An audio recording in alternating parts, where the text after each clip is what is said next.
You've probably had a question that you have thought about throughout your entire life, whether it be like, what, where am I going in life? What am I going to do with the rest of my life? That is a philosophical question, regardless if you're just wanting to know what kind of job you're going to do or whatever. It's still a philosophical question. I'd say life is a choose your own adventure book. And what philosophy does is it does that thing where you say, you can go to page 20 if this happens, or go to page 80 if this happens. And on page 80, it just says you die. You're playing those games and you just skip that bit and you don't go to page 80, you decide to go to page 20 after all. That's what philosophy can do for you. One key trait about philosophy is that there's like unresolved arguments all the time that never can come to a consensus or agreement. It's always disagreements constantly, but that's actually part of a trick that's actually really good. A little bit of philosophy makes you Deepak Chopra. Studying philosophy makes you an alcoholic. Yeah. But the question here, Dave, is, what do you mean by a little?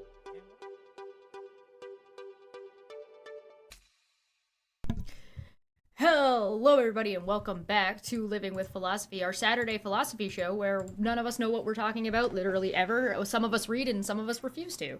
Welcome! I've got Opie with me, I've got Dave with me, we've got Barry with us as well, and Frustrated Atheist, as always, is late. He's in the So, dark. we're gonna turn this into a meme, and I want you guys in chat next month to start taking bets about whether or not he's gonna be late next month. The lights are off and his mic is mute. Oh, womp womp. Hey, wow, Oh, you were right! Wait a minute! Welcome. Can we hear him? Can you hear me? We can I hear can hear him. you. Success. There we We go. did it. Welcome. Your beard is looking glorious today. You've got a nice Thank coif you, going thank on. you. Yep. Fantastic. Oh, wait. I gotta take Oh. the headphones off so you can see it in its full glory. In its full glory. Oh, wow. That's pretty cool. Not gonna lie, that is pretty cool. It is pretty glory. Yes. I mean, yes. I'm also a fan of Barry's Widow's Peak. That's pretty cute. My widow's peak, that's not intentional, that's just how I wake up. It's just That's how I my wake God. up. You see, I like to tell people, I couldn't find Jesus, so I became him. Oh, there you go. That works out. You know.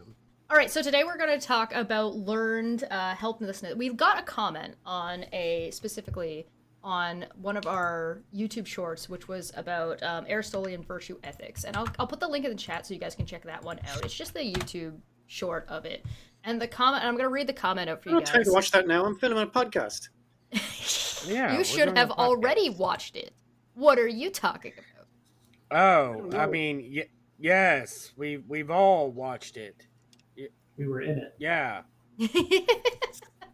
All right. yeah.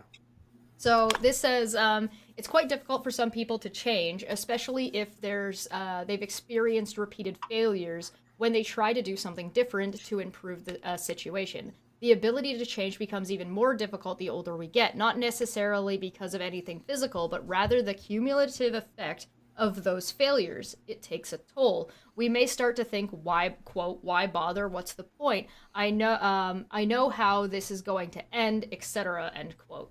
Sadly, negative thinking is a self-sabotaging habit many struggle with to varying degrees. We seek change because we are not happy with where we are, relationships, jobs, health, etc.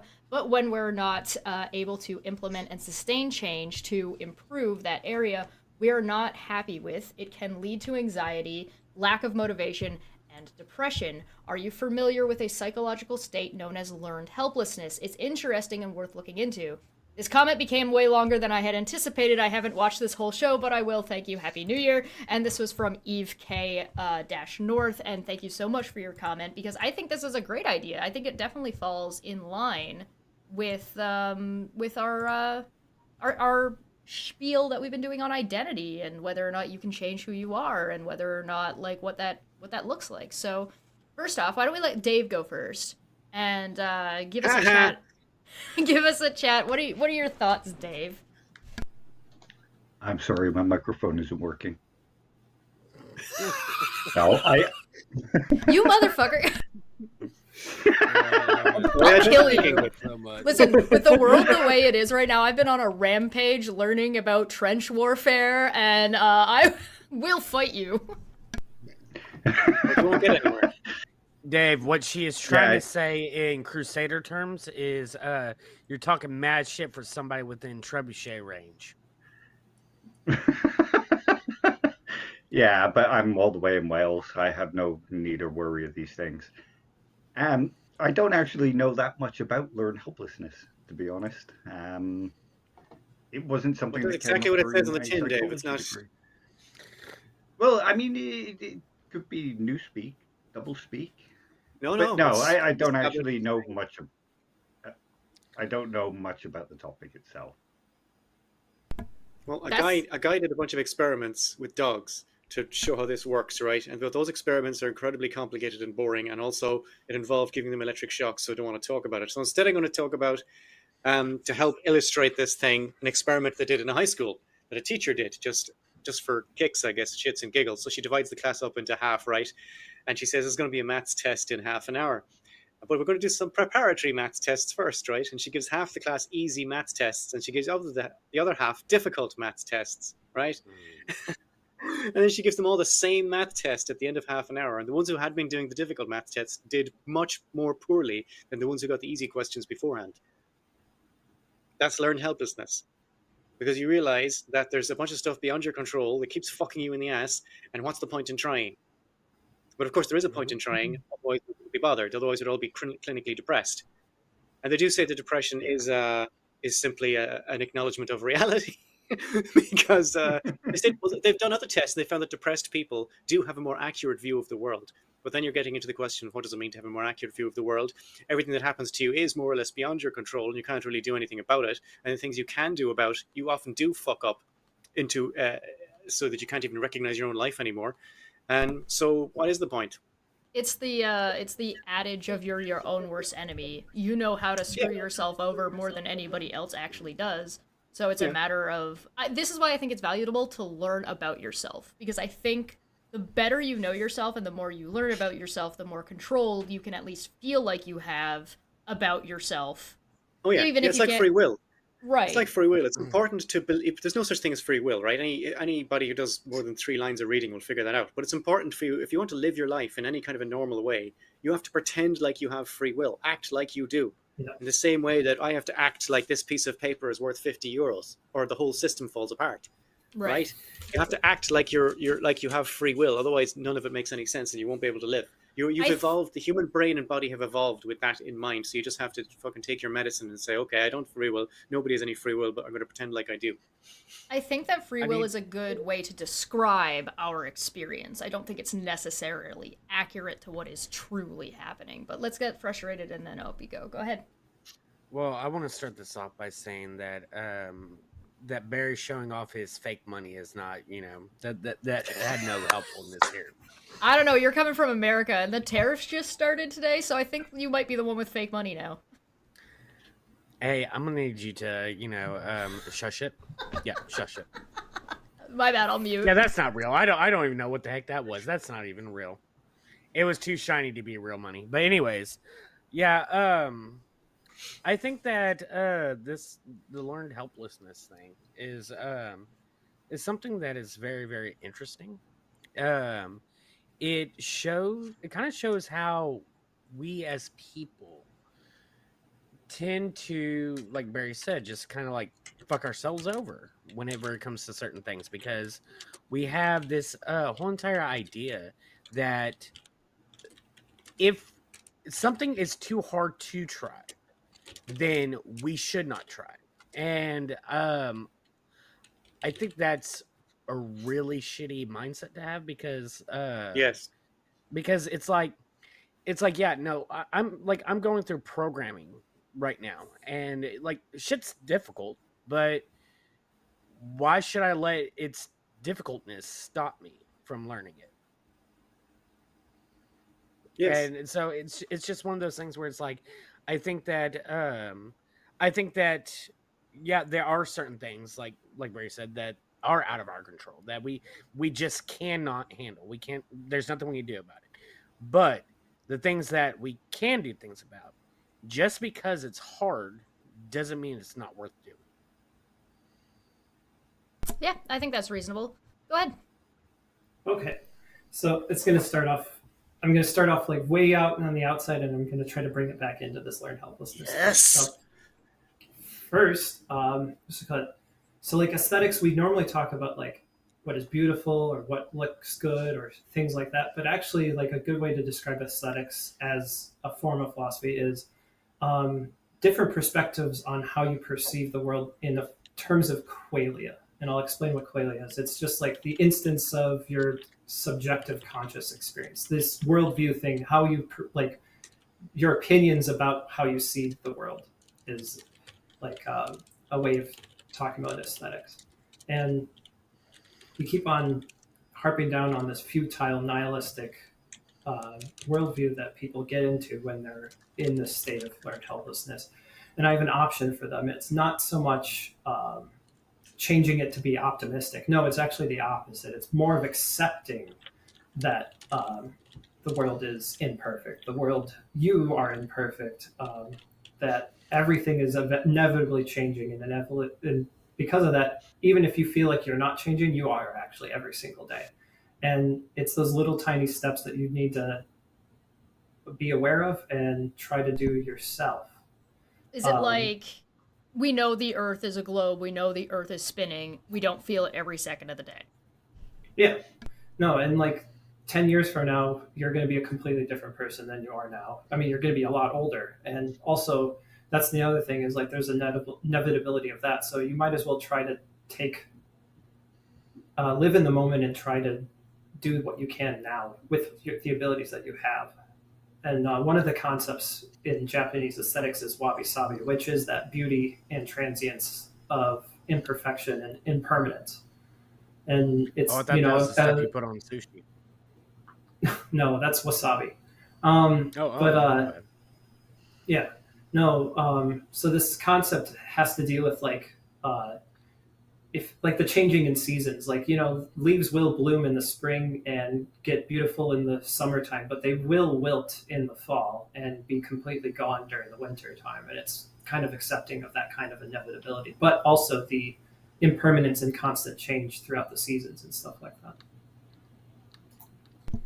And I'll add more later. So sure. I think that when it comes to you have to think about this feeling of helplessness as a habit, almost, as we've kind of talked about it before. If you're set up for failure over and over and over again by things outside of your control, particularly when we start getting into larger things like societal issues. So like, for example, the male loneliness epidemic, or like that there's this oppressive force that you may or may not be able to do anything about, and how you feel like you will fail so you don't bother trying, which is a very easy down the stairs pipeline to your MGTOW, to your incel. But that is a change that takes place. It doesn't happen from one day to the next. There might be major catalyst styled events, but it's not like it happens within 1/2 of a second, right? It's not instantaneous. You see people change over time. It's one of the things why I think a lot of people who have family, feel like, who are like very politically divided, or family members that are they're seeing them go down like the MAGA rabbit hole, and they're like, I don't know what to do about this. There's nothing I can do about this. This person, every time I try, this person isolates themselves from me further and further and further until they eventually become estranged and you don't know what to do. And there's where you're failing every time you try with your family member, and therefore you've learned to stop even trying at all. Yeah. Well, in Ireland, you can trace a lot of back to radicalization. People, you can see it happen in real time. They got radicalized during the COVID thing. And before that, we had in Ireland, they were talking about privatizing the water supply, and people reacted very poorly to that. And people got involved in those protests, and they turned into COVID deniers. And now they all hate trans people. So I'm not sure what kind of a pipeline we're talking about there, but it appears to exist. There's also other things that are very subtle changes when you start seeing people noticing like doing new age woo stuff. And that can get them down a very pernicious rabbit hole of homeopathic health stuff rather than actually going to see a doctor. And it's really it almost horseshoe theories in that sense, where everybody inevitably gets to this like situation where we're not caring about medicine or science or truth and stuff like that. So, Frustrated, you had something? Yeah, so I one of the biggest issues that I've always see is like this whole entire like people in our lives can still hold us back from change. When you're talking about change, is like I've known a lot of people who sit there and they've sat there and told me, you've changed since this time, or you changed since that time. It's like, yeah, we're supposed to as humans change. Like we are supposed to change. Like I'm not supposed to have the same thought process and beliefs I had whenever I was like 5. Like we are supposed to change who we are You as changed, people man. as time goes by. I know, right? You changed, but it's It just used to be about the music. it's one of those things.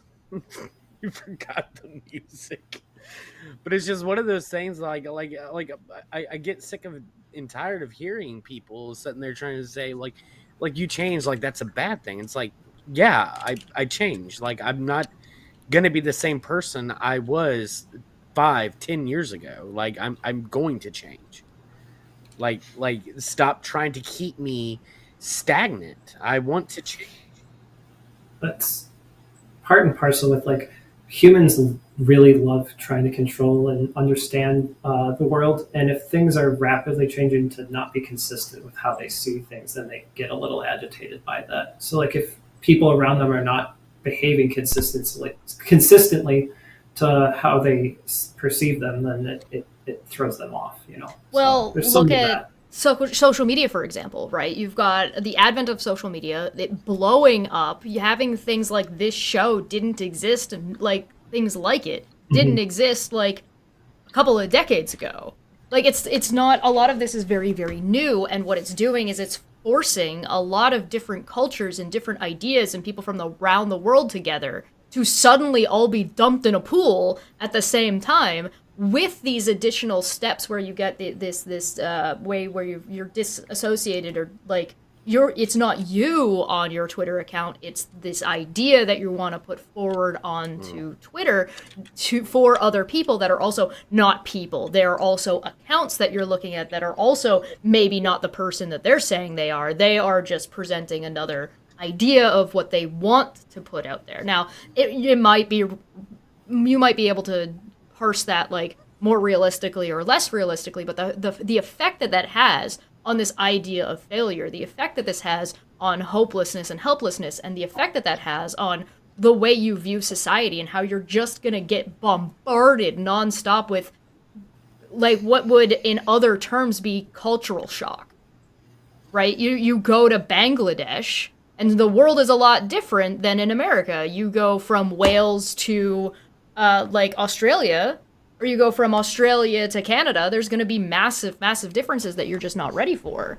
So getting suddenly just dropped into that pool and expected to know what to do, and that's excluding that there's going to be opportunistic people. So if you want to talk about helplessness and people who do that to you on purpose, any type of abusive relationship is about taking your control away in the relationship and in that situation.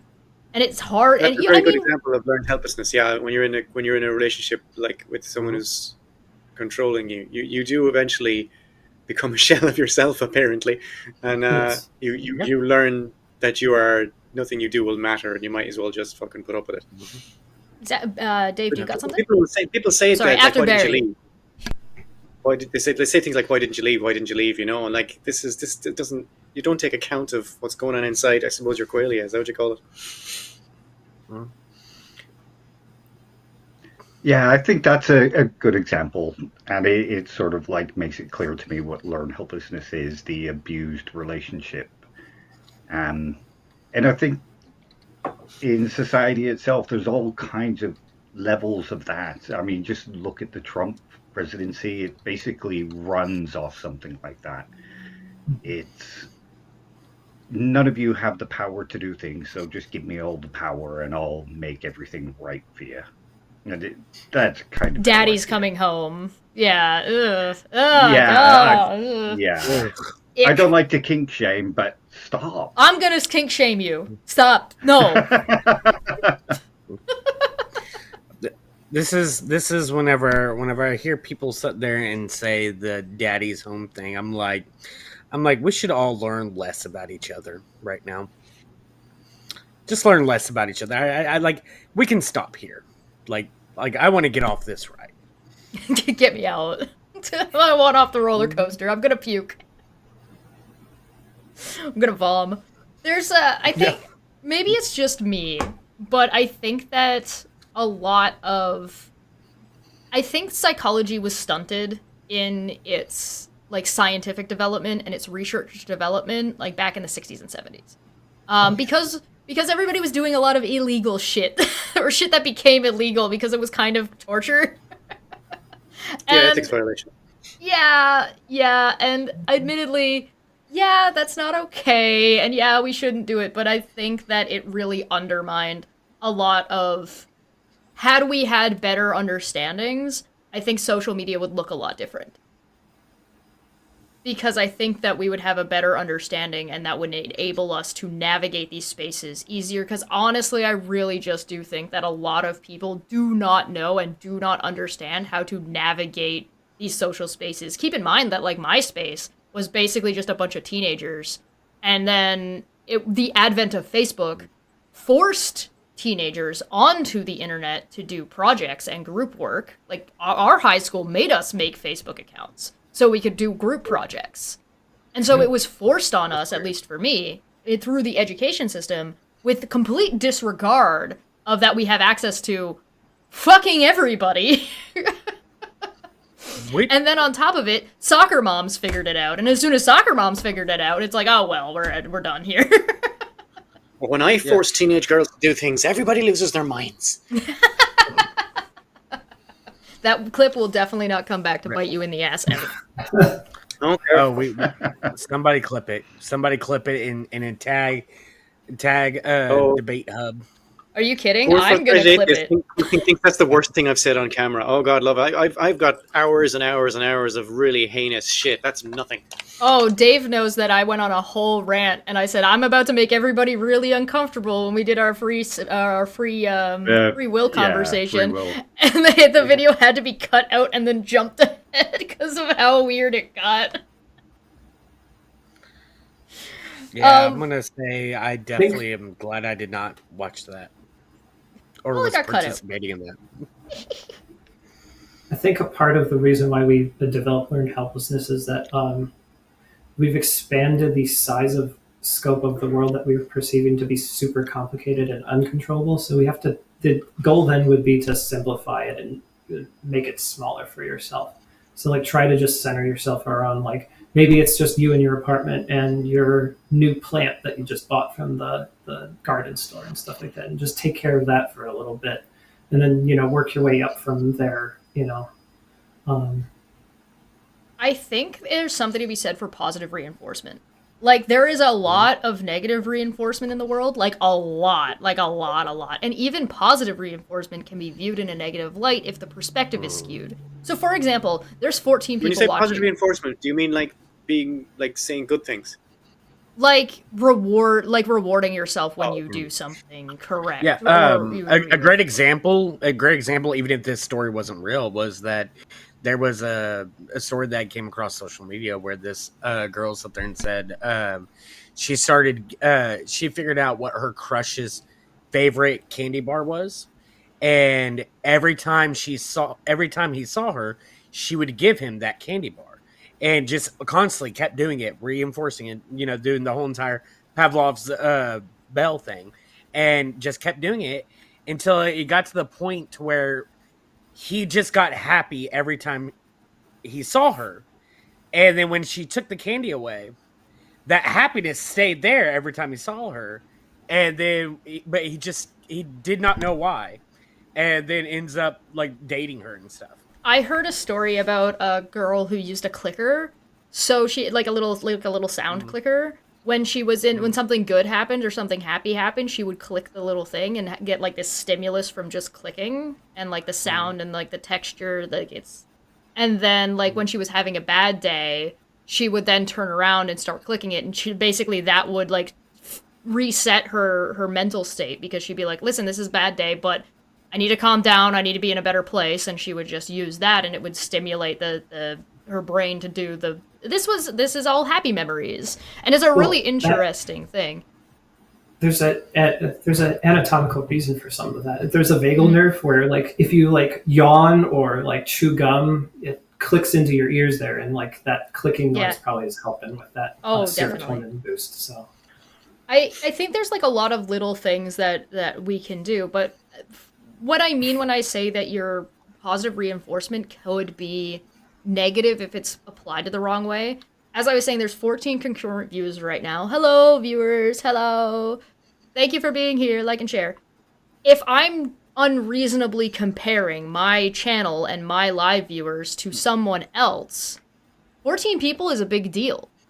Like, that's a lot of people that are interested in what we're talking about, and what we're talking about is an incredibly niche thing. Could that number be bigger? Yes. Does it need to be? No. It's unfair and unreasonable, right? We're talking about learned helplessness sometimes as things you're doing to yourself, or maybe things other people are doing to you. But you can also get learned helplessness from the universe, an implacable universe that doesn't give a shit. And you are, if you suddenly wake up and you realize that the universe doesn't give a shit about anything you're trying to do, it can be quite, if you like, especially if you're religious, I guess, it can be quite a shock. So it's important to have developed inside you at some point a some way realistic view of the world. Like, this is what's going to happen, and this is what, and have a basic understanding of how, like, things like basic statistics work, right? And how trends work, and your personal experience does not dictate the trend. Yeah. And if like 90% of plumbers are Hindus, that doesn't mean you can't. It tells you nothing about any individual plumber. Absolutely nothing. All it can tell you is the thing in aggregate. Yeah, I think part of it. Yeah, we need to start worrying about how to get a realistic view of things that way. Tell me if you think I'm wrong here, but how do you think this applies to compartmentalization? Because I think a lot of people aren't really very good at compartmentalizing their experience versus what is an accurate piece of information versus what somebody told them, et cetera, et cetera, et cetera. Versus how they feel about something. It's an organization of simplicity. You make little boxes of the world so that you can keep and understand that compartment and that compartment and that compartment, so that you're not. Yeah, it's a survival strategy. Yeah. Yeah, it's one of those things where it's like compartmentalizing can be useful when done in appropriate ways, but then whenever it comes to like this helplessness thing, is that if you only have two boxes of things that sure I can do and things that must be impossible for me to do, and you just start constantly putting everything into the box of I can't possibly do this, then you are using compartmentalizing in a way that is detrimental to you, because then you don't learn anything. Because what's the point? It's impossible. I can't do that. And it's like, you don't know unless you've at least given it a try. And so, but some of the good areas of where compartmentalizing is useful is like for survival reasons. It's basically what like, for instance, soldiers have to do whenever they are in the middle of a firefight. Like, they can't think about the actual act of what they're doing in that moment, because if they do, then you will shut down. And that's why it's one of those things where it's like, it's one of those things whenever I always hate hearing from civilians whenever they talk about, like, oh, you were in the military, did you have to unalive anybody? And it's like, that's not a great question to ask anybody in general. Like, you wouldn't go up to any random stranger and be like, hey, so have you unalived people before? Like, no. And so, but on top of that, it's like, the worst aspects is that, like, it's not the act itself, it's because that becomes second nature. You become an unaliving machine. However, it's living with yourself afterwards that really messes with people. And but in the moment, they have to compartmentalize that, being like, I can't worry about this right now. I can't look at this. I have to focus on what's happening right now. So compartmentalizing is both good and bad, depending on how you do it. Yeah, I think like any tool, it can be used in a positive way, it can be used in a negative way. You can use this information to help abuse people. I think we've seen a lot of language get co-opted by narcissists, for example. Even the term narcissist being weaponized against people who are not at all as a way to gaslight people. Even the word gaslighting, you see these words get picked up by like social media, or they get picked up and turned into buzzwords, and they start to lose all meaning. Right? And so when they start to lose meaning, when they start to be abused by the abusers and usually the subjects of those terms, the people that are being described by those terms, it's the same as listening to somebody who is an abuser weaponizing their therapy that they've agreed to go to, right? By taking that manipulating what the therapist believes. Because the therapist has to do their job, right? The therapist has to assume that what the person is telling them is true. And so they manipulate their therapist, they get information, they then weaponize that information when they get home. And these are all things we need to be aware of. And this is while they're learning something like, for example, learned helplessness. If they learn more about it, it makes it it makes it easier to weaponize it against them. Yeah, there's nothing worse than seeing the biggest asshole you know post to be kind on Twitter, you know? It's just... Yeah. It doesn't feel good. Have you been reading my feed? Yes, I have. And I have some questions, but they will wait. Oh, whoa. I have a story about Orson Welles. Do what? Oh, you have a story about Orson Welles? Yeah, Orson Welles made a movie called Citizen Kane. And a bunch of film people looked at it and they said, how the hell did you get all these shots? And he told them. And he said, that's not, you know. And he says, well, I never went to film school, he said, so I was never told that it couldn't be done. There's your learned helplessness right there. Well, you told, I was never been told that you can't, so I did. It's kind of like the same with the story of Queen in creating Bohemian Rhapsody. They sat there and they were told by the label, like, once they heard it, they were like, no one's going to listen to this. No one's going to buy this. No one's going to give a crap about this. And Bohemian Rhapsody is still one of the greatest songs. Yeah, but I also, wait now, I know why the record company said that. Imagine like you'd never heard Bohemian Rhapsody and some band brings in Bohemian Rhapsody.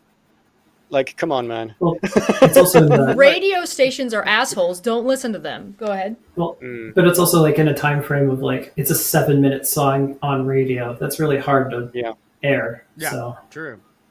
It is not. They're just lying to you.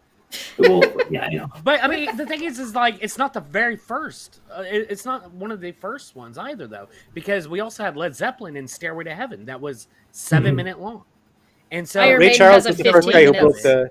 Yeah. Ray Charles was the first guy to release a single that broke the size of the record, and his record company said, "There's only so many minutes we have on the single size record, and it's not going to work." So he he carried it on the other side, just carried on right in the middle. Yeah. Is that what I'd say? You know that song, and he just stopped it. Right into the next bit. So yeah, it's a good place to stop it too. Yeah. I think that there's something to be said too about it. Just because you're told that something can't happen doesn't mean you shouldn't try. But it kind of flies in the face of what we were saying before. In our conversations about like what is identity and what makes up who you are, part of that is your experiences. And so it's really, really difficult to take an experience and say, listen, I get that you've had this experience and I get you had this emotion with this experience, but you need to compartmentalize that experience because this one doesn't necessarily inform that you're going to fail here. What you need to do is you need to learn from this experience, not imbibe it inherently. So you can say like, hey, I tried to do comedy and I had a bad experience and I failed. That doesn't mean never try comedy again or that you will fail the next time. It means what worked, what didn't work, what do I want to change? You make that decision and then move forward. Go ahead, Barry. First of all, from personal experience, I can say that bombing on stage, you can also fail the next time. Secondly, while we're talking about, oh yeah, we should try this, and don't let the lack of whatever stop you from trying. We should also point out, just as a quick aside, that if you think you should be able to do anything you like whenever you want, you are a psychopath. No, that's fair. Yeah, but I do like the. I gotta say, I do like that quote from Orson Welles. That was great. Oh yeah. With this compartmentalizing and what I mentioned earlier with aesthetics, we could try in each of your compartments have a different outlook, a different aesthetic towards life in each of them, and then try to hop into each of the compartments and see what your experience it seems like in each of them, and then make your decision there from each of them. Some of them are going to be more depressing, and some of them are going to be a lot more optimistic, but then try to take the average or whatever you feel like is useful. And some of them will contradict each other. Yep. Radical acceptance. Sometimes things are what they are, within your control or without your control. If you want to do anything about those things, you need to be able to accurately identify them. Mm-hmm. Dave, what are you thinking? You're sitting over there. Yeah, sorry, I've got a terrible migraine tonight. Oh, this poor man. Quick, Oh, everybody scream shit. into their microphones. Yeah, Have you? Oh, I'm sorry, man. yeah, sorry. So it's kind of hard to song that focus. never ends. Sorry? I said I'm gonna start singing about the song that never ends. No, is the please don't. Doesn't end. Don't do it. Yes, it goes on and I will on, mute my you. friend. All right. Well, let's give Dave a minute and see what his thoughts are on the matter, and then we'll let him rest a bit. Yeah, I think compartmentalizing. Sorry, can't speak tonight either. Apparently, like Uppy says, it helps to navigate the world, and I think part of the compartmentalization is the learned helplessness. It gets put into all the boxes with it. I'm not. I think that makes sense. Sorry, What you're saying is that the learned helplessness becomes so much a part of you and your personality and your experiences. It's so common in all of these experiences. It becomes like a theme across all of the boxes. Yeah. It's like an overarching umbrella where all these boxes are just all have this thing that's tying them all together. And as we know and what we've learned from psychology, we can understand that when one thing is associated to another thing, particularly by an emotion, they're going to be strung together. So you're thinking about one time you failed, and then you're remembering this other time you failed and felt the same way, just like the candy bar, right? Just like the clicker, same thing. Like one, and then My brain does that to me while I'm trying to sleep. Yeah, and suddenly you're in a downward spiral, and you're like, brain, shut up. And I think that maybe I'm wrong about this, but from the people I've spoken to who have depression, this is kind of a little bit of what they described. It's just one thing, then the next, then the next, then the next, then the next, and then As somebody with depression, as someone with depression, that is correct. Yep. Oh, stop bragging. Look, this is the most horrendous brag to have. Okay, at least some children in Africa have never been depressed. You know what? I'm so privileged with this. But anyways, the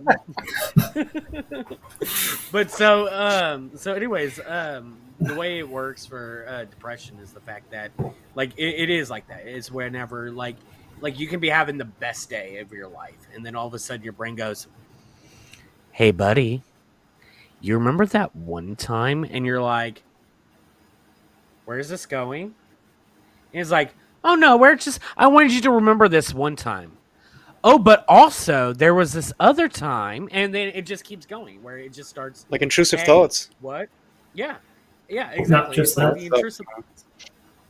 It makes you question the happiness that you're having now as being real or true or even like valid or deserving too. Yeah. What happens a lot for me, for instance, is that the happiness that I get, I sit there and I'm always waiting for the other shoe to drop.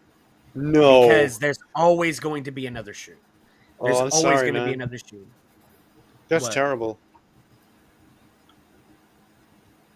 What? Yeah, depression sucks. You should only News. buy half a pair. You should More only at buy half a 11. pair then. Half a Should only pair. buy Yeah. half a pair of shoes. Yes, but yeah, Uh, no. So like every time I get happy, I'm like, this is amazing, and then the little voice in the back of my head says, "It's about to happen," and it's like, what's about to happen? Christ. It's like the other shoe. The other shoe's coming down. It's like a little And demon sitting on your shoulder. Yeah, yeah, But- and Fuck me. it constantly keeps me in this state of when is this going to happen? When am I Tension, going? Like yeah. when is that? Oh. Yeah, That's why and it's not- anxiety comes with depression. Mhm. But this is not that like it's a cure all, but like this is what I mean about the Japanese aesthetics is like it's not worrying about those things anymore. It's accepting them. It's knowing that those are coming. And The other it's shoe is like- gonna drop. Oh well. like Like a Taoist. but it's not nihilistic about it either. It's more of like now try to twist it and find something happy about it. Like, yeah, there's things that are imperfect or that are going to deteriorate in your life. A beautiful thing in Japanese aesthetics is the art of kintsugi, which is where you take broken pottery and you glue it back together, but with gold paint, so that you outline all of the cracks that were in the broken pottery, and you're picking the pieces up back together again, basically. But you're also not trying to hide it. You're showing that there was a time in this broken bowl's life that it did shatter. And similar to people, like we should do that for ourselves. Yeah, you acknowledge it Yeah. and find a way to move on. Like the kintsugi is great. Yeah, I've the way I've dealt with it is usually like because I have dealt with that whole entire when is the shoe gonna drop for so long that it just stopped phasing me. Yeah. Like I'm not cured of depression, or it doesn't like it's not like all of a sudden once I've stopped being phased by it that I was like, oh, I don't have like I'm happy again or whatever. It's more or less that I'm just used to it. And but Learn you to know all manage the it. other things, yeah. Well, I don't even know if I would classify it as managing, but it's just Sure. like it's just I've learned to just suck it up and then keep going and then I tried my best to just ignore some of the voices whenever it's like Yeah. like my like it's like you know your family will be better off once you're gone type of deal, and I just ignore them over time, and then it just as I hang around my family and they want me around them more and more, it's easier to ignore the voice and then Positive reinforcement. Yeah. The- and it's easier to ignore it, and I can just keep going with my life. It's Seems like one of it's those a- things that I just want to be clear that this is not. Don't not go to your doctors. By the way, don't not take your. These are not cure-alls. These are not No. necessarily Exactly. even going to work for you. This is all just like philosophy and psychology of self to help. Like if it helps, great, and if it doesn't work for you, don't force it, because not all of these ideas are going to function for every individual. It's not a catch-all. Sorry, go ahead with what you're going to say. I just wanted to throw that in there. It seems like with frustrated atheists, it's like a learned helplessness of the learned helplessness, and it cancels it itself out, basically. Yeah. We do actually have a question that follows along with that from XZYEEE that says, can learned helplessness be used / managed wisely at any time? And it's a matter of, it certainly depends if you have the capability and if you recognize what you're going through, in my opinion. Yeah, I was just about to say that if you have self-awareness enough to know that you have this learned helplessness, then that is the first step in figuring out how to use that towards more positive outlooks and positive thinking to get Well, out of this helplessness. like when I started writing articles for magazines, I was getting rejected by everybody, you know, and I just got a big pile of rejection letters. And I was thinking, but I could sort of say, well, you know what, fuck this noise. But no, I did not. I said, I don't give a shit anymore. I'm just going to keep getting rejected. So I'm going to keep submitting articles and just expect the rejection. And I still do that now. I still assume that whenever I submit something somewhere that no one's going to be interested. So when somebody does, and every so often I publish something, I'm like, oh, okay, you know. I called it. So I experienced this in weaponizing learned high school. Everybody thought I was very, very confident in high school. It was actually the opposite. I went so far around that it came right back to the top that it just appears as confidence because you just stop giving a shit. It's just like, oh It come no, across people aren't gonna arrogant, like yeah. me. Oh no, people aren't gonna like me. I'm gonna do whatever I'm gonna do anyway. Fuck you. Don't care. Yeah, I feel the with same. Barry's situation. Oh, go ahead, Opie. No, I feel the same way with exams. Like I feel like I fail every single exam coming in and coming out of it, but that I'm wrongly surprised that like I come back with typically very good grades with all of them. It's to my surprise. And this applies to people that aren't depressed as well. This is something like I would probably argue that, or at least make the statement that almost everybody has some kind of learned helplessness, and it's just whether or not it actually is affecting You have to. negatively It's a your survival day-to-day. strategy. Right. Whether or not it's Yeah. affecting your day-to-day life negatively is when it starts to matter. So, like, if it's affecting your relationships, if it's causing antisocial behaviors, if it is stopping you from progressing in your life or doing what you want to do, that's when it matters. Before then, like, yeah, who cares? Well, that's why having a somewhat accurate view of the world can be Right. good armor against it. Because you would take, wait a second now, is this reasonable? Does this line up with what I know about the world, you know? Like like Dave there has a migraine, God love him, and I get migraines as well, and they're rough, they're rough. But I got a terrible migraine once in California, and I couldn't stand up. I was on the ground, crawling along the ground. If you stand up, it gets worse. So there's this guy, and he can do acupuncture, right? Now, usually these migraines, when they get to that point, they take about 2 or 3 days to fuck off. So this was day one. The guy put me on a table, and he put pins in my head, right, and all around me. And all my migraine pain went away in about 20 minutes. Gone completely, zero. From excruciating to zero in 20 minutes because of acupuncture. Now, people then ask me, oh, so do you believe acupuncture works? No, I don't. That's one data point. What the hell does that tell us about acupuncture? All I can tell you is the truth. All I can tell you is what happened to me. That doesn't mean acupuncture works. That means this guy stuck pins on me and somehow my migraine went away, and that nothing like that has ever happened before or since, and it wasn't the placebo effect because I was expecting him to fail. So I don't know what was going on. And if it was the placebo effect, I'd fucking take it. Are you kidding me? From excruciating to zero in 20 minutes. Yeah, I'll take that placebo, thanks. So I don't know what it was. I can tell you what happened. But the scientific trials for acupuncture are very, very shaky, mostly because they can't find qualified practitioners who are willing to put the pins in the wrong places. It's difficult to run a control study. We have to have a somewhat accurate view of the world in order to balance against the shitty things that may or may not happen to you by random. Shush. And even the good things, because like you go and you win the lottery and then you blow it all trying to win the lottery again. Like it's great that you won the lottery, but if you take that as like that positive placebo that overrates and then you overcorrect yourself. I think Frustrated's been waiting to say something. You want to go ahead, man? Oh no, I'm good. I was just saying. I was just agreeing with Barry for once. That never happens. Nobody ever agrees with Barry. Barry's full of shit. Just look. Just this one twice. time. Yeah. You've been It's divorced one data twice? point. Yes. Oh, we're the divorced twice crew. You and I. Two separate women have been like, no, thanks, man. Fuck you. Right. So two separate women have sat there and enjoyed our company and then said, I'm done. Yeah. I'm good. No thanks, we're done. Oh here. no, I've not enjoyed our company. Have waited to get to know me and then said, nah. Not so much now I know you. Yeah. Talk about learned Yeah. helplessness. These poor men. Whatever Exactly. will they do? Women came up to us and they were like, ooh, yeah, no, we're good. We're good with that. Yikes. Yikes. This guy has issues. I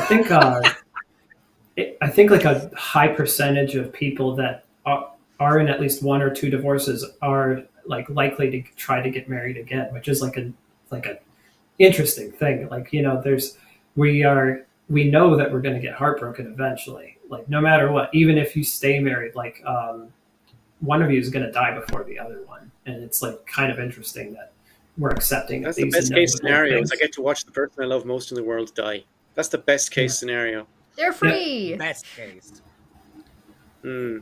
I think That's that a music there's a favorite lot of dialogue. romanticization as well around things like that, right? Like in literature, in media, Yeah. there's a lot of romanticization about, like, The Notebook, for example. I think is one of the classic ones, or Titanic is another classic where it's like, oh no, he dies so Notebook? she can live, and oh no, he is telling her with Alzheimer's or dementia, whatever she has in the. I don't know. I didn't like it. He only exists in my memories. Right, and it's like, I was and going to there's go Anna lots Karenina, of. but okay, sure, The Notebook.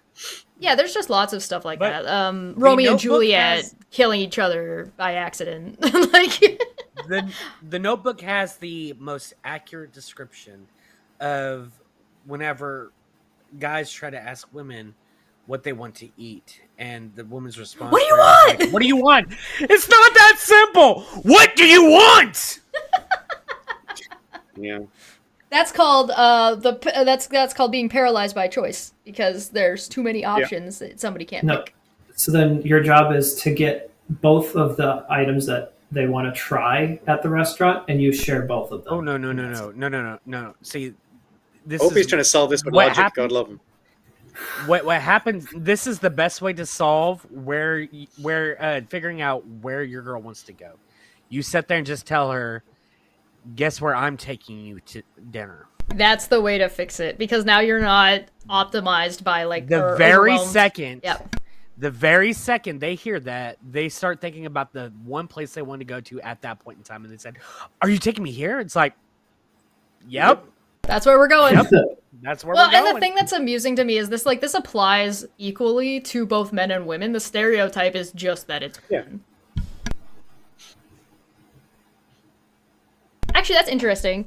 Can the restless search for love be a symptom of learned helplessness? Of course. I think so. I think that there's also, like, a really, really bad negative view of what love actually is in reality versus the way you're taught what love is as you're growing up through media, literature, and your family. I And it think that changes between the two of you or multiple of you, depending. Yeah. Over time, like the kind of emotion that it is when you first start out is not going to be the same 20, 30 years on out.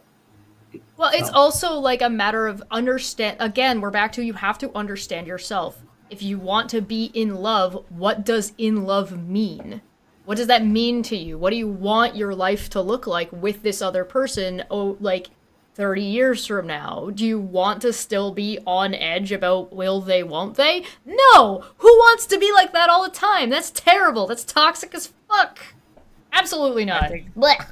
I think one of the best examples you can see of this, of learned helplessness ruining lives, and as far as love goes, is looking at the entire incel movement. We have an entire group of people who sit there and they say women don't like me because of XYZ. Okay, why don't you change that? I just can't. Why? What's the matter? What's the point? They're not gonna like me because of XYZ, and it's like, if you change that, oh well, I have done it before, and they still don't like me. It's like, you're just finding excuses. Like, And stop. it's the self-fulfilling prophecy, right? You're setting yourself up for failure because you imbibe that women don't like me, therefore I don't like women as a defense mechanism. You get in with a group of people that are all doing the same thing. It becomes a toxic cycle. And now the reason women don't like you is because you hate women, and we can tell. Yeah. They also seem to confuse like enjoying the company of a woman with sex, which is a very reductionist view.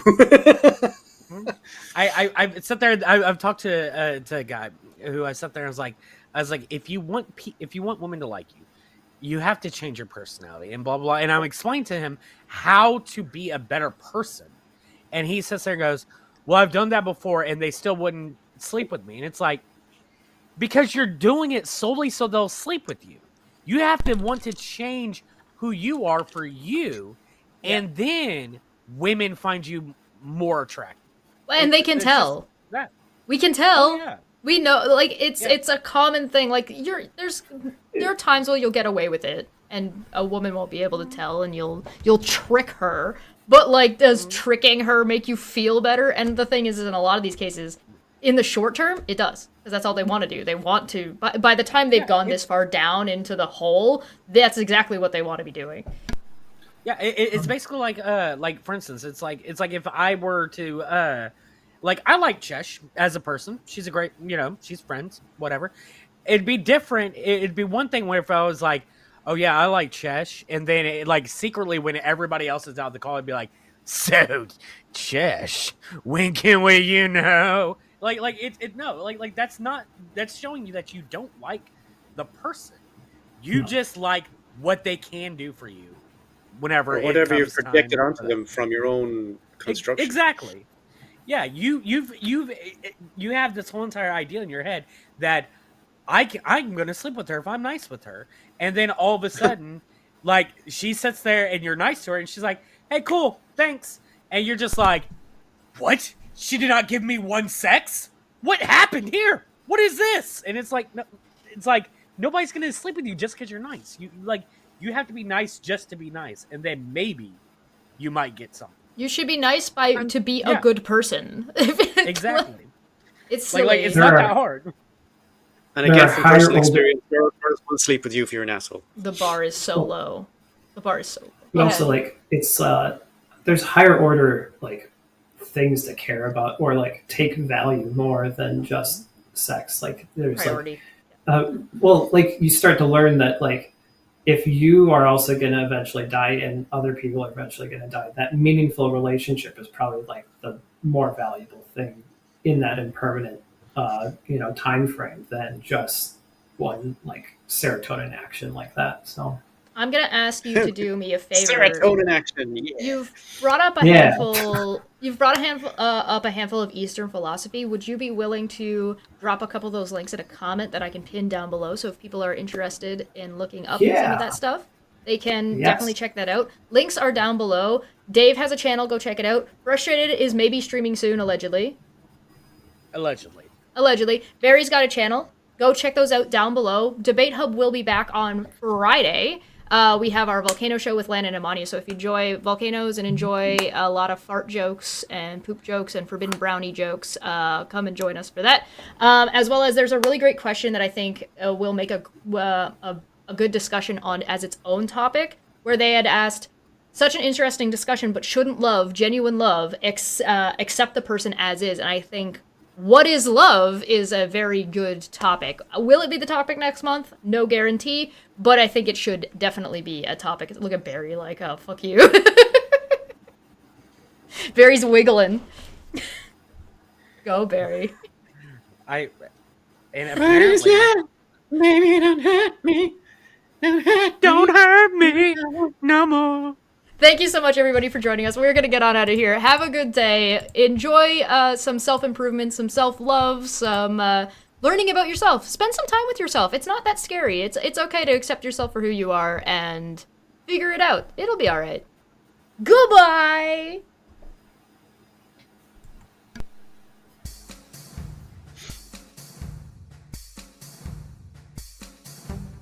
You've probably had a question that you have thought about throughout your entire life, whether it be like, where am I going in life? What am I going to do with the rest of my life?